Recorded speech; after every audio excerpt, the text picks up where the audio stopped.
Good morning, afternoon, and evening. Welcome back to the Liberal Artist Podcast. As always, I'm your host, back from the grave, Bodio. With me, I have Kaylie Horowitz. Hi! And Andy Gibby Gibson.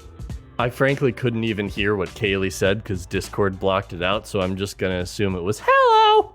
Yeah, both of those didn't come It's through. an anime episode. That means I have to talk like this the entire time. Please, You certainly God. do not. I will kindly ask you first, and then I will not so kindly ask you next to not do that. It's summer. It's summer! It's summer, I got my hat on backwards, and I'm ready to fucking party. You're not wearing a hat. I He spent lies. all of the back half in winter and the beginning of spring, like super dieting and whatnot. Yes. I broke that this week. Oh, are you ready for hot girl summer? Yes, I am. Yes. The girls are ready to be out in the sun. Hot bow summer. He is not participating in Hot Girl Summer. He is Hot Girl Summer. Mm-hmm. Yes. But I finally ate like a ton of junk food yesterday. Good for you. There's a place. Yeah. Shout outs to not a sponsor, but California Donuts in LA. Not a sponsor. Not a sponsor, but I had a donut I had 3 different donuts. One had hot fudge and mini M&Ms on it. Yes. The other had more hot fudge and crunched up Samoas, the Girl Scout cookies. Shit, And yeah. then the third one had even more fudge and crunched up Thin Mints. Oh, Ooh. delectable. And I'm still You're thinking about it. killing me. And I'm like, damn, I love being American. Well, this isn't even including the fact that you sent us a photo in the group chat You're right. It of was a 4. fourth I had 4 donut. There were with- 4. There Yeah. was a secret 4th donut. Oh my God. But there was another. And you just see Sauron putting a donut over his finger. Yeah, that one, as I recall, was a Fruit Loops donut. Yes, it had like your standard donut glaze with Fruit Loops all over it.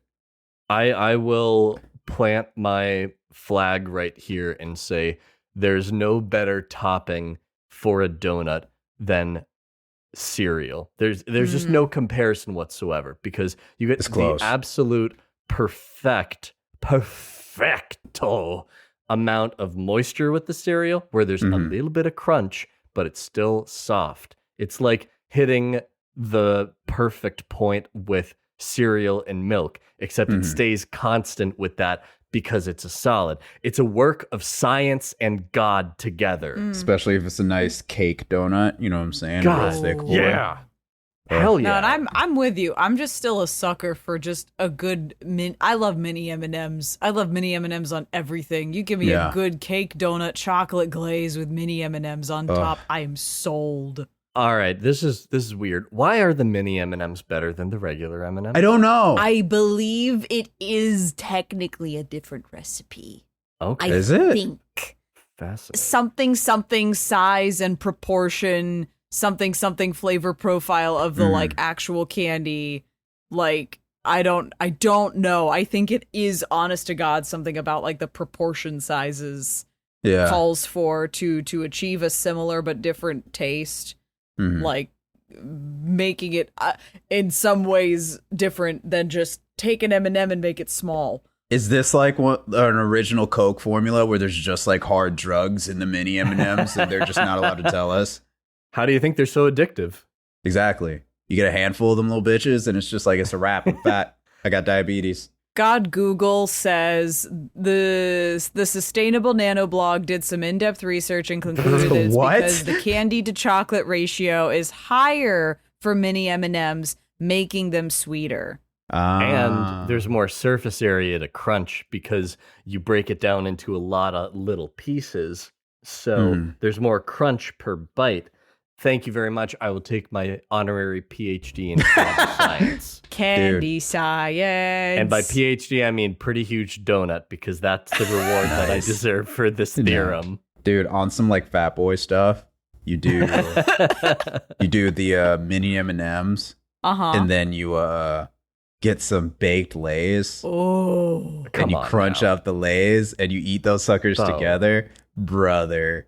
It's so good. You get that crunch, you get the salty, you get the sweet, man. Okay, no, this is something I have been trying to explain to Ian for months, that he's like, what the hell is wrong with you? Like, I leave snacks around the living room whenever I'm working on stuff. Yeah. Like, I have... So you can walk up and, like, distract yourself.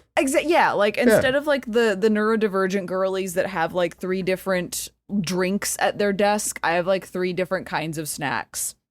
Just in that, like, I need a different mouth flavor right now kind of idea. And I will get... When grocery stores started selling like bags, like the little just like bag of mini M&Ms, not the regular like or Reese's Pieces, but they've started selling bags of mini M&Ms. Yeah, like the resealable that was my downfall. bags. Yes, that's been my downfall, because I will get one of those and or like nonpareils. I like those. Sue me. No, what are those again? Chocolate. They're snow caps. They're chocolate discs with the little like pilly little candies like powder. on top. Yeah. It's usually one of the two, or gummies. Those are like my sweet. But usually it's mini M&Ms, and I will either have like goldfish or sour cream and onion chips. Yes, and I will alternate between those two. Yeah, Ian dude. Ian does not get it. I'm like, no, there is something very satisfying that sounds about, so tasty. Like chocolate, and then like not vinegar kind of salty, but just like a biting like, salt. Yes. Like a sea salt. And I don't want sea salt, because I don't like sea salt and chocolate that much, but I like this. No, I got you. And I got don't you. know We're if on the I've same just page. like gotten to the same place, but through different means and a more complicated process. But chocolate. How the fuck are you two in good health? I don't keep anything sweet in the house, and I'm still like teetering on the edge at all times. I'm kidding, but like teetering on the edge of just going down to the candy store and buying everything. No. You don't know how true that is, because oh baby. No. Less than like a block from my house this summer, a block from Gibby's house.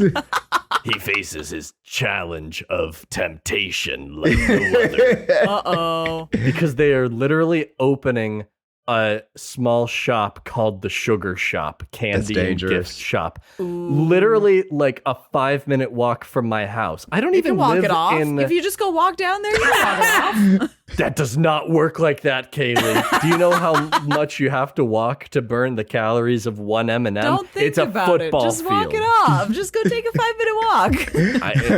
Look, there's a reason why the only like sugar that I keep in my house is a single box of Charleston Chews, like a 90-year-old man. Like, could be worse. Could be like a bag of Werthers. Those weird strawberry candies that grandmas have in their purses. Don't you dare insult the bonbons. Don't try me, sister. But I will do my shopping run on the weekend. Mm-hmm. And literally right next to the Aldi is a Dollar Tree. So I will scoop together the coins from my car that have just randomly landed in there. It could very well be 125 pennies. Sue me. And I will go in, and the only thing I will buy is a singular box of Charleston Chews. And I throw those suckers in the freezer immediately because I'm a 90-year-old man. And my health could be crippled at any second. Would it help if I ate like maybe more than one vegetable a day? Sure, but shut up. I'm an American. Yeah, exactly. You've got that Midwestern fat intake. Yeah. It's coursing through my veins, where every day I want to eat something that's covered in just fried brown nothing. A lot of tan food. How many different styles of cheese do you have in your fridge right now? Oh, Bo, don't expose me like this. Expose him. Roast I have at him. least, there's at least 5. Reclaim There's the health problems. You were like, how are we healthier than you? That's It's protein, shut up. no, it's not. It's just saturated fats. There's mozzarella and Parmesan and Gruyere and mild cheddar and sharp cheddar and white cheddar and American and shut the fuck up. He's doing full Coral Weezer there for a second.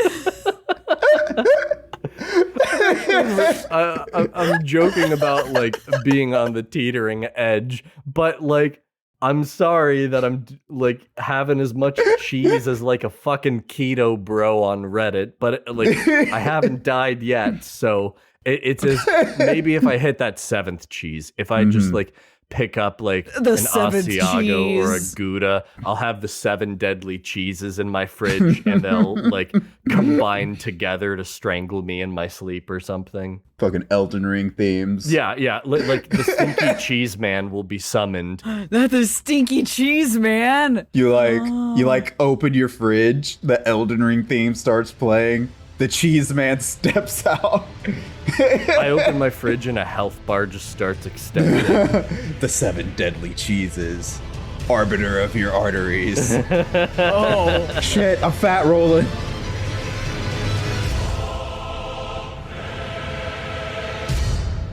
We never officially announced it, but it's May, so it's space opera season. we didn't announce that this month is May. There you go. Yeah, your calendars have been blank for a while. Sorry about that, folks. No. May is kind of unofficially space opera month, and I think we'll Yes. probably keep doing it that way. Until we run out of shit to talk about. Exactly, man. Until we have to start talking about books. No, you can't make me read. There are enough literature podcasts out there. The only books that I want to talk about need pictures. Fair enough. Literature podcasts are just audiobooks. Go read or listen. I don't know how these things work. Yes, I might have minored in English. Who gives a fuck? So we're tackling another space opera. It's Outlaw Star. Theme song. Theme song. Oh god, it goes so hard.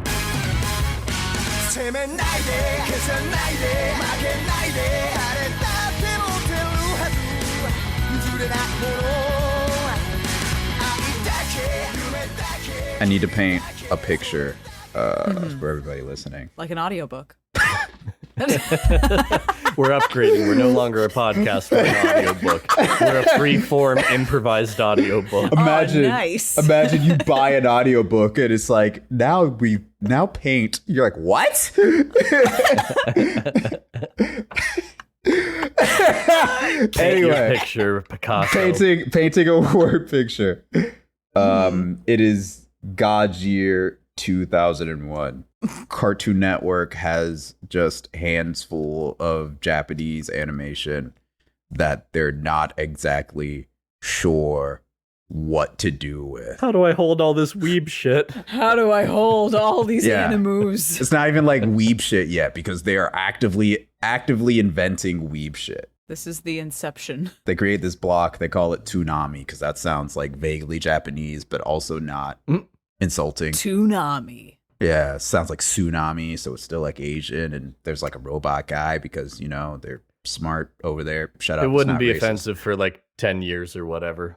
Yeah, but now it's cool, so we let it slide.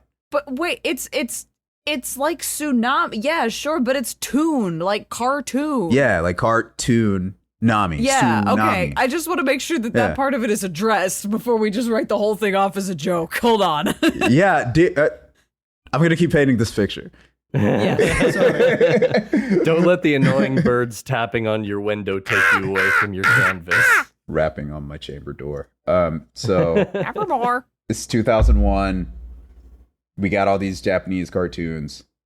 We don't know what we want to do with them, and we don't exactly know which ones we can show them. Right? We're like 3 years deep into Pokemon madness, so we know that shit's cool. Since Yep. Yu-Gi-Oh and Digimon The kids have like the spawned over. Pokemon. Right. We have Hamtaro. Yes. We're pretty sure kids like that's good for kids. Sailor Moon. We have Girls Sailor Lover. Moon. We know kids watch that, but the transformation sequences are a little, but we'll let it slide. It's art. Artistic. We have this handful of cartoons that we feel like we could just edit in-house, and it should be fine. Those are Dragon Ball Z, Tenchi Muyo, Gundam Wing, and Outlaw Star. So again, it's 2001. So imagine an 8-year-old second grade me coming home after school, turning the TV on, and Cartoon Network saying, "Hey, we don't know if you're old enough for this stuff per se, but fuck it, man, try it out." Yeah. Fuck it, we ball. We're just like, I don't know. Let's see what happens. Yeah, this it's is our experimental test group. What happens when we show a bunch of 8-year-olds fucking anime? What's Right. the worst that could happen? Cut to some horrifying, hyper-realistic Ren and Stimpy style close-up of Mo's second grade face absorbing all that is Outlaw Star. It's good, All man. you had to do was cut to a random convention in 2004 with a please Right. wear deodorant sign put up. No, we didn't start advocating for it until 10 years too late is the any problem. Smash Brothers tournament. No, man. And again, those, because this is also pre-Adult Swim, right?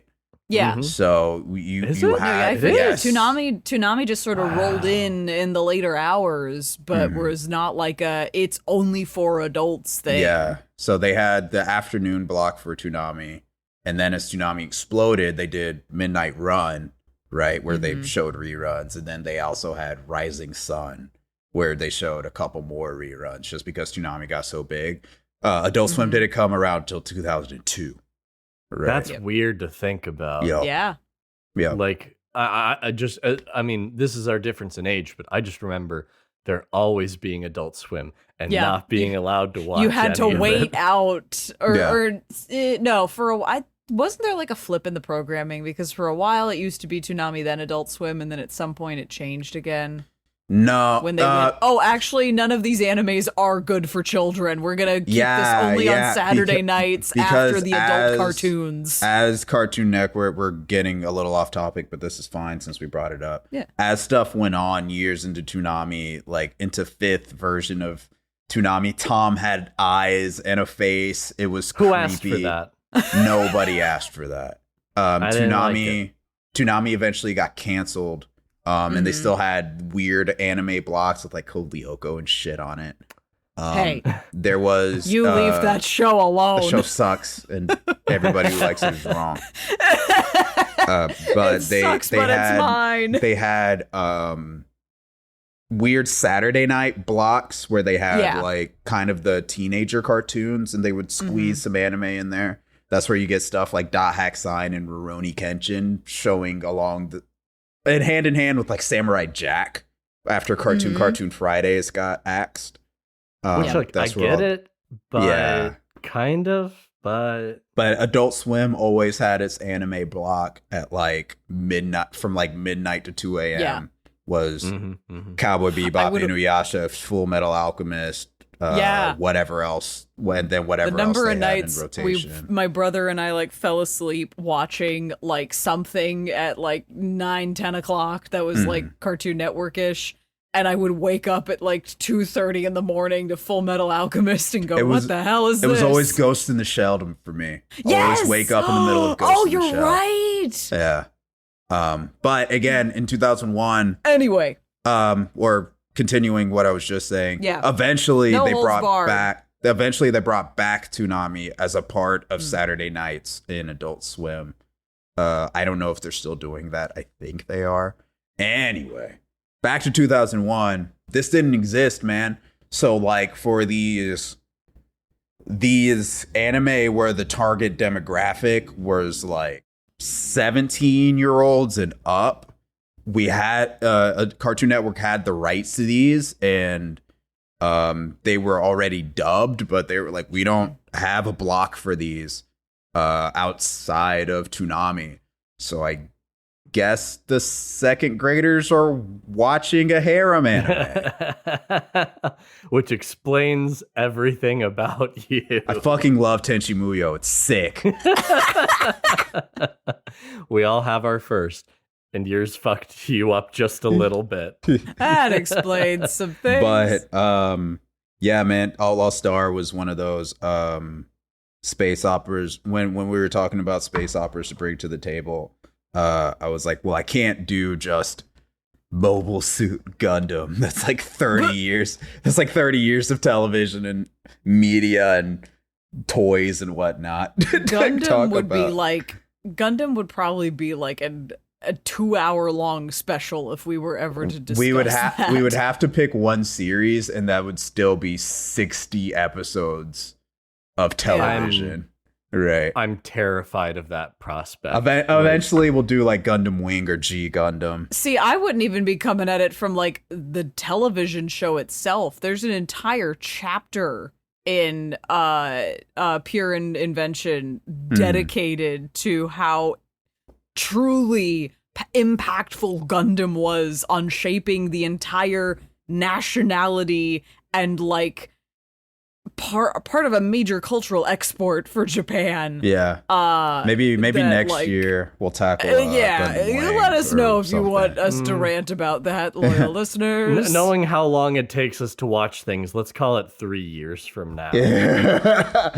But Outlaw Star is a nice one because it's relatively compact, right? Yeah. Yeah. And it's a quick, One easy season. jaunt together. So I'll just keep narrating. Outlaw Star is a story about titular Gene Starwind and tell me if you've heard about this, group of rogues in their spaceship living on the frontier, living day to Whoa. day dangerously as they gallivant around the stars. Right. It seems just so familiar, but Never been it's here a good before. thing there's no other shows that involve Or movies. space travel going faster than No. light and a ragtag group of oddballs Yeah. that all get to learn a lesson about their past. No. Or Yeah, the with- consequences of terraforming and quickly industrializing and exploiting and their enemies interplanetary can never shoot resources. them. And or finding a strange girl in a box. Yeah, I've never seen that Fifth Element. Never before in my life. Never seen that before in my life. Yeah. Never seen that before at all. Literally last week's episode of Firefly. Yeah, no. But like, Never at all. it's again another reason why I picked. These are all tropes we've been able to identify. Yeah. Like we are the first people to ever identify them. That's us, Liberal Artist Podcast Special, baby. No, this is all tropes that we Yeah. see over and over again, in space operas. With I'm gonna Outlaws, be honest. I really do want to go back and like log where "Girl in a Box" is all like. 'cause I'm Like I the know it's original? not. Honestly, where is it? Fucking Pandora? Yeah. What is it? Where did this come from? Because I'm like 2 is maybe a little more than a coincidence, but I do feel a like nagging suspicion that there are more. There will always be more women in more boxes. But the crew of the titular Outlaw Star, Gene Starwind, Jim Hawking, Melfina, no last name, Aisha No, Clan just Clan, My Queen, and Of course. Twilight Suzuka, who's the titular samurai. If Aisha's my queen, I guess Suzuka's like, I don't know. I don't have anything. Your fun side to say. piece? Ooh. I feel like Suzuka would kill me if she was a side piece. You can't admit that to your Yeah, face. she would have to be the main wifey. There it is. You have your queen and you have your waifu. Yeah. I'm interested by the way that like this team is constructed though, Yeah. because like as compared to something like similar mediums of like Cowboy Bebop and Trigun, like it Yeah. feels like it takes a little bit longer to put the team together versus like one of those like Cowboy Bebop. Everybody's on board by like episode 3, but like I think it takes till like episode 8 or 9 for like everybody to get together. Yeah. Exactly, which I was a little bit surprised by, and they even fit in enough time for Twilight to be like a mini boss, like a minor antagonist for an episode, and then join up and all of that. And same, they kind of leave Catgirl, of which I will refer to her Aisha. Aisha Clan. I know, but let's be honest. Her name is Buff Catgirl. It is what it is. What is it in She-Ra Princess of Power, Adora 1.0? You're the only person in the room who knows the sequence of words you just used. Okay. And next time. Well, not next time, but like another time. But it's interesting how they put that together. And I will fully admit, they subverted my expectations because there's a character we haven't mentioned that was part of the formation of the crew. My queen. Hot Ice Hilda. Hilda. Yes, sir. Yeah. Like lady. I got something for anime ladies with eye patches and behavioral issues. Yeah. This happened. It fucking happened Chainsaw in Man. Chainsaw Man 2. And it did, will keep didn't happening. it? Yeah. Can't tell you why. It just sometimes it happens. But like, please don't take anybody's eyeballs. I won't. No promises. But oh God. No. Yeah. I won't. But if it pops up. But like, it's interesting how like she's there for like the formation of the team and like, very, very loosely mentor-ish. Yeah. Hilda is the setup, right? Like antagonizing force is the wrong phrase, but she is the one who leads the initial change. Yeah, she like kicks the story off. Like you have Jean, who let's be honest here, son. If you're gonna have a last name that's anywhere close to Skywalker, you're not going to be stuck on a planet for very long. You should have damn well known what was going to happen when you have like the name Star Noun. Like keep up with the program here, son. And like you have his child friend, Jim Hawking, which is that adopted? It's a Treasure Island reference. Yeah. I almost said Treasure Planet, but Treasure Island. Which I mean, technically that's true. Yes. I mean, that one came out after this went up. Funny coincidences all around. By transitive property. Yeah. They're just like some goons hanging out on like a frontier planet who are just like, I guess we're gonna run this auto shop and maybe getting some more fights until Hilda comes along just like, guess what? We're going to space because we're getting pursued by pirates. Because guess what? I'm also a pirate. And it's just like, she's fuck yeah. Pirate. We she's got No, she's an outlaw. There's a difference. Cool Captain Pirate Lady here to be part of the show. They go through a whole fucking monologue explaining the differences. The lore. She's got an eye patch, Kaylie. She's a pirate. Eye patch means pirate. She's specifically and I know not a pirate. I don't respect lore. I respect what I see. I respect tropes and nothing else. Well, I was getting hyped because I was like, ooh, cool, mysterious outlaw lady. And then she sacrifices herself in episode 4 to keep the plot going. And I was just like, damn. It's kind of dope. Why they got to do my girl like that? Also, subverting expectation. Definitely thought those pirates with like the Tau mastery thought those were going to be the primary antagonists. Wrong again, Gibby. You're a fool and a fraud and a faker. Jeez. How dare you think you know what anime is? No, but we should talk about that, right? What's cool and both strange about Outlaw Star and like its theming and whatnot. We always talk about in space operas and stuff like this, the merger of American and East Asia, sorry, America and East Asia, specifically like the Old West and China.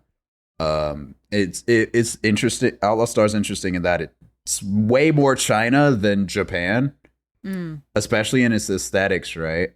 Yeah, because the pirate organization are 100% old world imperial China, right? They've even got yin yang symbols on their putty goons, little creepy guys. And they also mention it in the lore, like the whole episode, like 3 or 4 intros about like, hey, you know the ships that got grabby arms? Yeah. Chinese pirates. So it's just like, yeah, it's pretty prevalent throughout. The K pirates they're just super Chinese, which typically in anime and stuff, right? If you go to the ones we've talked about Trigun already. Trigun's extremely American West, but when the Asian stuff comes up, it's always Japan because it's anime, right? So you expect that. I'm anime. Except when it's not. Except when it's not, right? And I always thought. Well, that was something that tipped me off too. Was like they mentioned the currency is a wong. Yep. But I'm like, oh, okay. Yeah. Like sounds vaguely Chinese. Yeah, it's like not yen. Honestly, it made me start thinking more and more of like Blade Runner in that idea. And I mean, again, a little bit of Firefly when we take the idea of like, oh, what's the most like statistically going to be the most commonly spoken language on the planet based by population? Chinese. Yeah. Like some of those things kind of crept into the back of my mind the more we got to see what human civilization in its various forms, or human-like kind of pieces in Outlaw Star, where those kind of elements still popped up a little bit here and there in the aesthetic or how things were called. I mean, more than anything, though, it just really slaps you across the face in those first 4 episodes or so when you're being pursued by the Tau-like users. It's like we're very Chinese. We very much so, and this is one of the things I love about Outlaw Star. We start in this like relatively grounded space opera setting, frontier town. Haha, I beat up a cyborg in a bar, in a dingy bar. And then these 3 scary goons come in, start chanting, and a guy rides on a surfboard made out of his minions and starts shooting lasers like Hagwa Sampa, Hagwa Sampa, Hagwa Sampa, Hagwa Yeah, what the fuck is that? Hagwa? Yeah. Something I appreciated about the early episodes, like I think this is one of the stronger pilots in all of anime.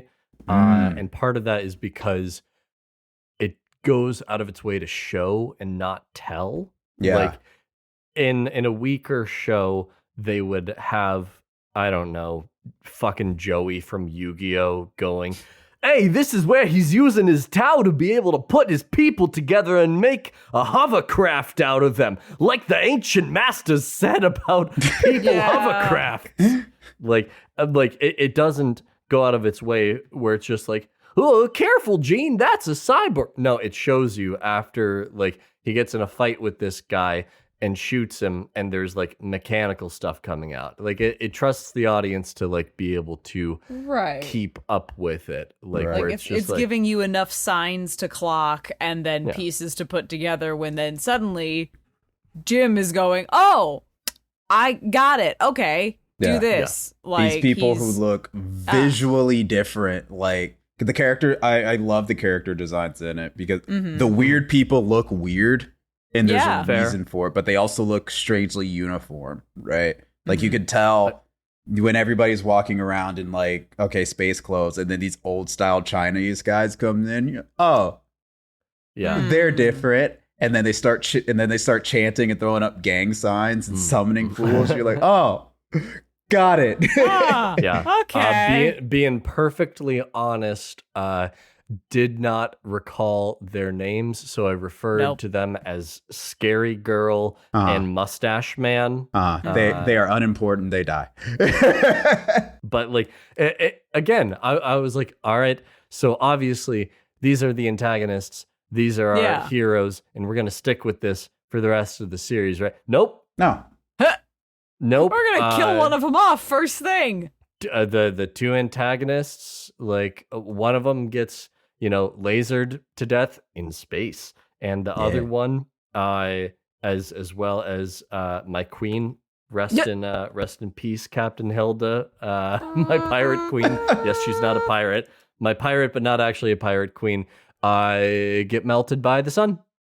They blow themselves up, and then the series continues. Yeah. What a way to go. The K-Pirates obviously stick around. The organization becomes one of the antagonizing forces.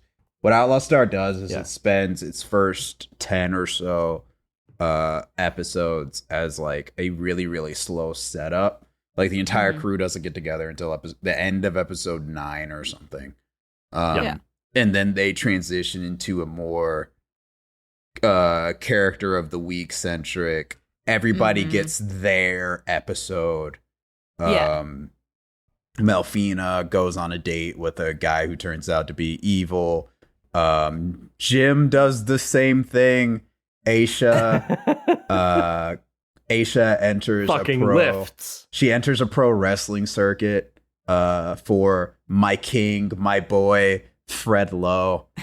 Why him, Bo? Dude, early 90s queer characters in anime. So Fred Lowe is kind of June's like Moneybags, right? He's the hookup. Extremely queer coded character from early 90s anime. Super problematic, but also he's like in a position of power. So like a lot of the humor around him definitely hasn't aged well, but Fred is still given a position to where they're like, okay, this guy is like a deviant, but he is good at his job. He is capable, Yo, there's my boy. He's problematic as fuck. Please just leave him. It's my Please boy, Fred. Freddy. When we talk about queerness in media, I'll have a lot more to say about Fred Lowe. A lot of foreshadowing in this episode about Outlaw Star. A lot of talking about what we'll do in the future. The future, like Outlaw Star. Yeah, like in the anime. Wow. But yeah, like everybody gets like their own little episodes of the day where each character, no crew member of the Outlaw Star like gets to stand out more so than the other ones. Nobody, in the same way that Firefly, when it really got its legs under it, gave all of its characters room to breathe. Outlaw Star does a good job of the same. That's coupled with great character writing and astounding visuals. Like watercolored backgrounds, really good lighting throughout the series. The animation of all the ship battles is so especially for the time, really impressed me. I was quite surprised. Imagine a world where spaceships have arms so they can kung fu fight each other. They can fucking punch. There are some pieces of that kind of like background, and I actually do appreciate, for as much as we were talking about, like, I love how within the show we don't tell. I do appreciate the episodes that like do their cold opens with like, it's like a video game, like here's little facts as we load in this new part of the menu, and you figure out or sort of get to see very quickly, or however, I don't know, how those pieces of information connect to what the rest of the episode will entail. So like I do appreciate that as part of its world building without feeling too like Yu-Gi-Oh-ish, like that sort of like a character has to do the heavy lifting of that. Like I liked that setup actually, and I'm surprised that we don't see that more done often. More. Yeah, because it was very kind of nice to just be like, oh, hello, field guide man. Yes, tell me about the strange spaceship grabby arms. This is a weird thing to think that this would have been a designed like appendage useful for a ship, but do go on and tell me how I can expect to regard these as they will become important in the episode. Like, cool, great. And a character doesn't have to monologue about it and waste our time. It's always, Aisha doesn't have to go on and on about her background. We do the Star Wars cold open stylized monologue of like, here's who this character is. Guess what? The episode's going to be about them. Right. Wow. Yeah, no, context clues, motherfucker. Mm-hmm. No, it's you tell at the start so you don't have to keep repeating yourself. Yeah. Mm-hmm. And then whatever else comes in, then you like talk about it then. You don't try to like vomit all over at once. But you give your audience at least a starting point of like, what am I going to expect to see today? Or like, all right, keep your eye out for this kind of thing. Cool. Like, I really am not like, don't give it to me like, who's that Pokemon? Kind of like throttling with, are you paying attention? But just enough where it's like, I've found a logbook. I've found some like notes that somebody took about this world and I'm going through them before the episode starts. Yeah. Like that kind of just like, hey, there you go.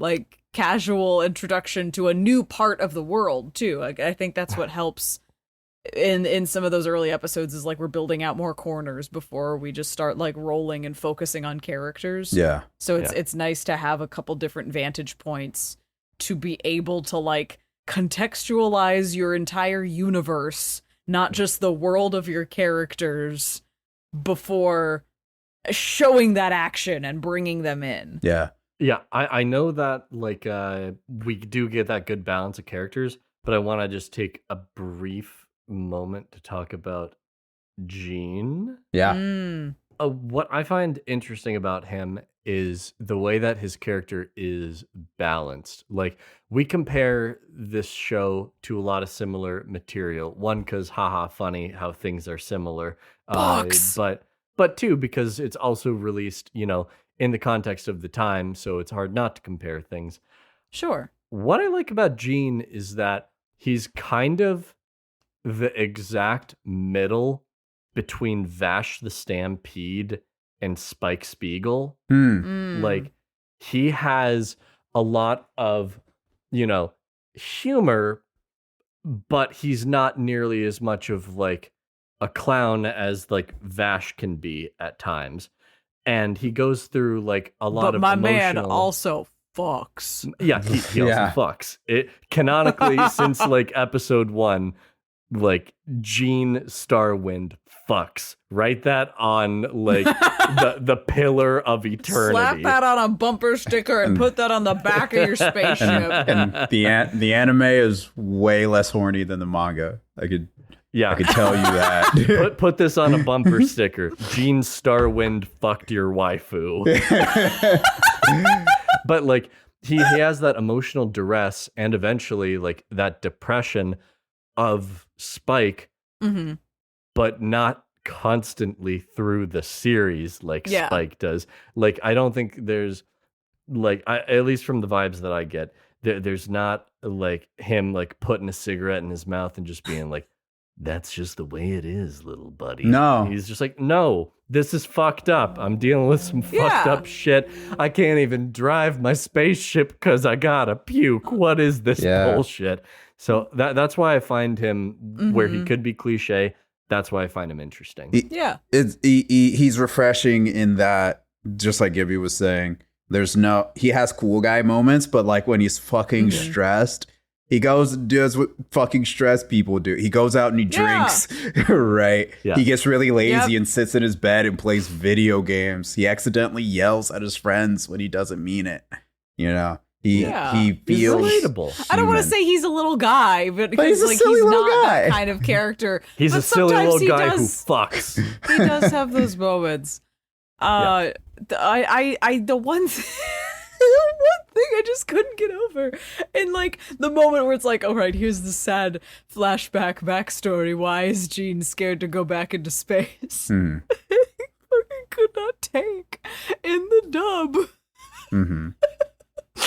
She is lifted. Who's about to be discredited? She is in the stars, bro. She's gone. It's it's sad flashback. Oh boy, Dad, I'm so excited to go to space with you. And then, oh God, we're being attacked by pirates. That is And kind of funny. Dad, like, flings him into the escape pod.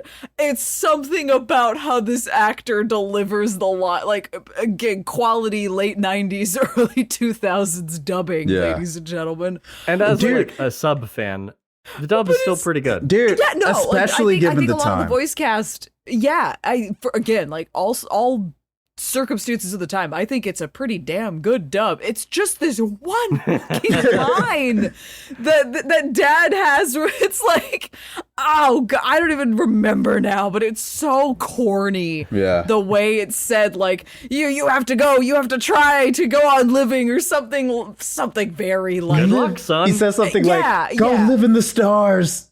Or something ridiculous. I don't know. Like I think it's in episode 2. Like it's in that like moment when he like before he passes out for the first time when they make it into space, smuggling out Melfina. But just like there's something in that moment. I was like, I'm with it. Even if we're hitting the tropes, we're hitting the like kind of things to expect. But it just like took me out.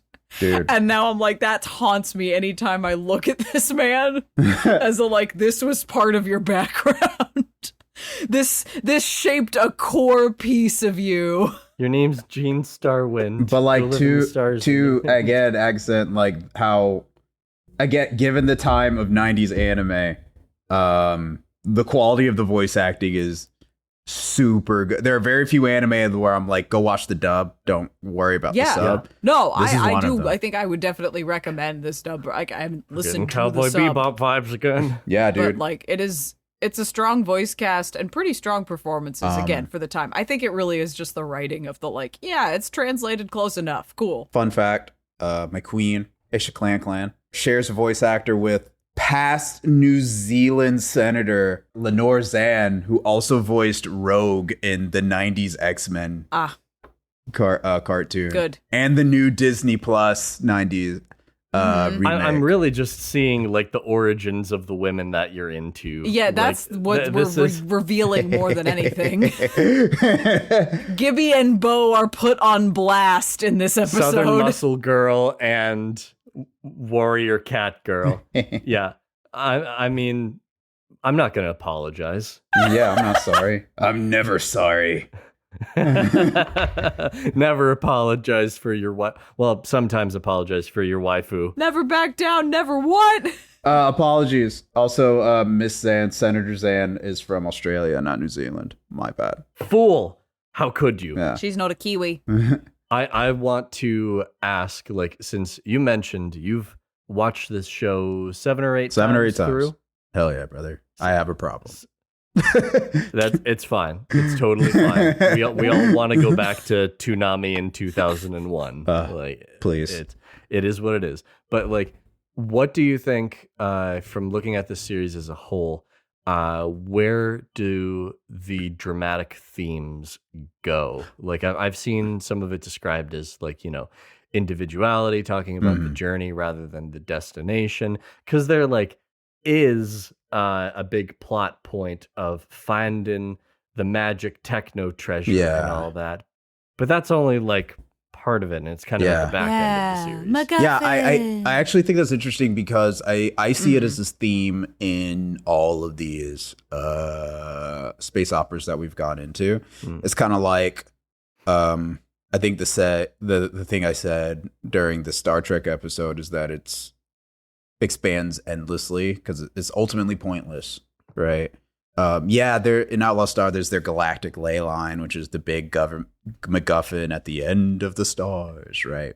But it doesn't fucking matter because what we worry about is the day to day. I think it's telling that we haven't talked about greater plot for this because there's not one.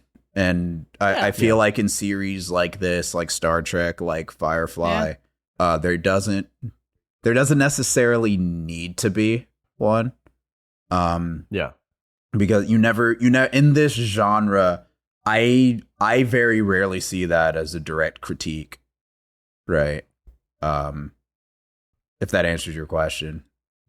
Because it kind of doesn't matter to have like the end game plot, to be perfectly honest, especially when it's so character driven.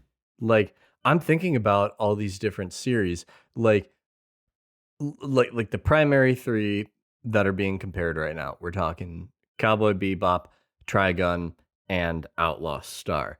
Each one of those has like an end goal that we get hints for and secrets for, you know, a little in the beginning, a little bit more in the midway, but not like a ton. Yeah. And then like it's part of the ending arc, but like there's so many episodes where like that big thing doesn't even come up. Yeah. Like, I think when you have a space opera, you allow yourself to be so much more focused on the adventure and the variety versus like centered entirely on the goal, Yeah. you know? Which gives it so much more freedom to play, which at times can make it feel unfocused. Yeah. Like one of the criticisms of the show was like the pacing is really fast in the beginning and then like it slows down more in the middle.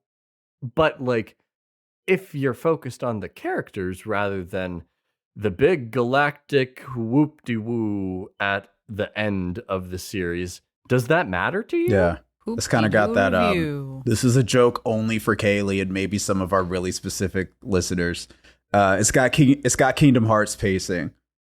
We're at the very front. That fucking shit baby. and I'll never forget them. My life is over. Are going to Steam. I'm gonna be dropping into Discord sometime, just like, hey, what are you guys streaming? Me and Kaylie are gonna be like, we're playing Kingdom Hearts randomizers. Oh, you better believe it. Jesus Christ! I finally get to play all the shitty, weird little spin-offy games that I've had no interest in touching. Why would you even need a randomizer? The plot is already fucking random as is. I don't respect it. It's not about the plot, baby. I don't respect it, and I never will. No apologies.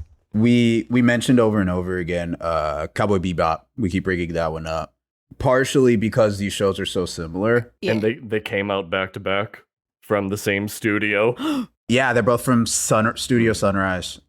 Same year, I think they were in production. Crazy. Yeah. But I know for a lot of people in the US, Outlaw Star is kind of viewed as Cowboy Bebop's kid little brother. No, Bebop is the sort of like American like superior. Yeah, of the two, yeah. usually. And as we were prepping for this, I stopped and was trying to think of why. And then I looked at because they're cowboys. Because they're cowboys, baby. No, I looked at the timelines. So on American television, Outlaw Star had its original Toonami run, and Toonami did new episodes every day. So it was only on TV for a month. Beginning of January of 2001 to end of February or middle of February 2001. Yeah. They zipped because Cartoon Network had all of these dubs and they were all filmed. All they were doing was editing them in post, editing them a little bit more for their target audience, like putting clothes on folks and taking out a lot of the curse words, but not all of them. And not taking out any of the guns. Thanks, 2001. And also canceling an entire episode 23, Too Many Titties. Too Many Titties. It was January of 2001. We weren't irreparably scarred yet. Yeah. Outlaw Star was on for a month and then they moved on to the next thing. And then the next year, Adult Swim came out, had Cowboy Bebop running. And kept Cowboy Bebop running in syndication for 4 years. Yeah. Outlaw Star had another Adult Swim run after Cowboy Bebop for about 9 months. Wow. Right. So Cowboy Bebop was on TV showing reruns for 4 years. Outlaw Star had less than one. You've got so much audience exposure time. Exactly. Like, basically, you less than a year to 4 years of television access. So in anime circles, especially in the old days when we were on forums talking about Lucky Star and Madoka and shit, man. The way the way you got into people into what you were into was you always compared adjacent to whatever was popular. Bleach was Dragon Ball Z with swords, right? Outlaw Star was Cowboy Bebop, but for teenagers with magic. And catgirls. Hell yeah, brother. But I just think that's why, again, with their extremely similar theming, very similar settings, and then just like the timeline, and how long they were in syndication. Cowboy Bebop is undoubtedly the more successful of the two, but I think it just got that reputation. It was also on Cartoon Network versus Adult Swim. It was like censors. What are those? You know what I mean? So there, except for the titty episode. Except for the titties, they didn't show those, unfortunately. Damn. You know, when I think about those two specifically, I think maybe part of the success of Bebop versus Outlaw is that the tone is similar, but just so slightly different. Like, think about it like this. Outlaw Star has that extra little flair of like magic and mysticism to it. And overall, it has a little bit lighter tone. Like, not a ton when you compare like the heaviest moments, but like enough that like it's a little bit funnier and a little bit like more whimsical versus grounded. Like, not fully, but like enough for it to be different. And also, like, Outlaw Star has a happy ending and Bebop has a bittersweet one. And I think for the emo teenagers of the early 2000s, I think I know which one won out there. I think it's because Bebop is jazzier. People love jazz. And it's got Steve Bloom. Outlaw Star has a better theme song. I love Tank. I love Tank Through the Nights better. But you're completely right, man. Outlaw Star doesn't take itself near as seriously as Cowboy Bebop does. It's not nihilist in the same way. Yeah. For me, that's why I appreciate. Yeah. Outlaw Star is ultimately optimistic. Cowboy Bebop's a little nihilistic. For me, that's what makes it more enjoyable. And easier to come back to. I'm having thoughts going full circle from top to bottom of May. And those points of that it ends optimistically. It doesn't necessarily take itself too seriously while still giving us some moments to consider that have weight and consequence. But it ends optimistically. It balances serious character background and trauma and circumstance with lighter moments of letting them be people, while also not meandering, but given time to just explore, and we get to focus on everybody here and there in their own ways. Is that what could... I mean, it's too late now, but is that what could have fixed Star Wars?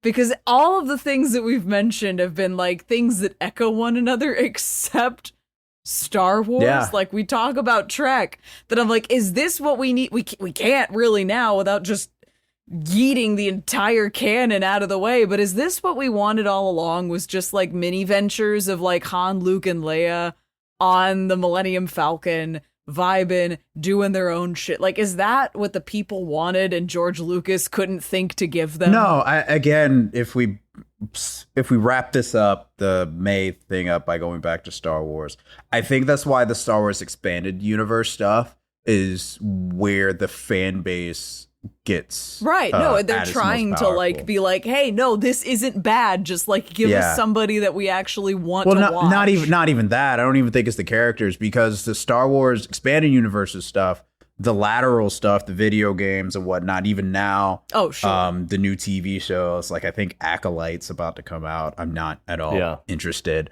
but Mando in its early days, Kenobi and all that stuff, they do this. Right, where it's just really character driven. What's the end? Y'all fucking know what the end is. That's not important. Right, right. Let's just watch these It's people not the live. destination, it's the journey, man. And Star Trek does that throughout, and Star Wars is Right. movies, so they have to do the hero's journey and get to the Right. end. No, like Get on that's with it. Yeah. That's the flaw with the form, is that you're packed into 90 minutes. You have to be driving somewhere versus perhaps the realization all along is that space operas thrive not in a vacuum, but in a serial. Damn. It's a cereal in a galaxy. On a donut. Yeah, they got there, baby! The brain cells knocked together. Fucking drop the confetti. Blast the air horns that we've been saving since 2015. Hell yeah, brother. Oh, man. That's it, man. That's been this episode. Thank you so much for joining us. Join us next time when we find out who Kaylee's first anime crush is. You'll never guess. Peace.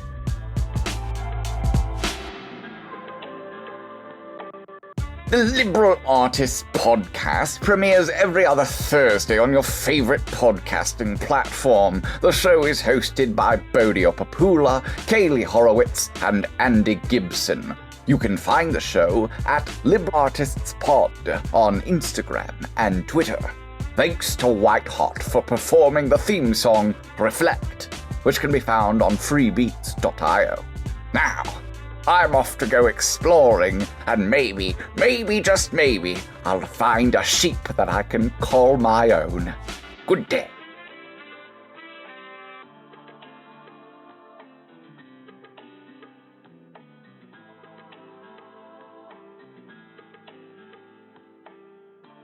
I've just learned to accept hello. Hello. Greetings. I've it's learned to accept summertime. hello. It's summertime, meaning some jackass in our neighborhood starts blowing around on his motorcycle, being really obnoxious at all times He's an American, of night. Kaylee. Yeah, goddamn. He's gonna have Girl Scout cookie covered donuts, and that's his right. He has No. no helmet, but he's got 4 donuts across each finger. A crown of donuts. The handlebars are so sticky. Instead of like brass knuckles, he's just got donuts on every finger. Why can I feel it right now? Sticky donut goo against rubber handles. Oh, I don't like that feeling. Covered in bite-sized M&Ms. Literally sprinkling out of the exhaust. I was about to say sprinkling out of the exhaust, dude. Quick, we gotta change the sensory input. We gotta think of something else to get Gibby away from donut fingers.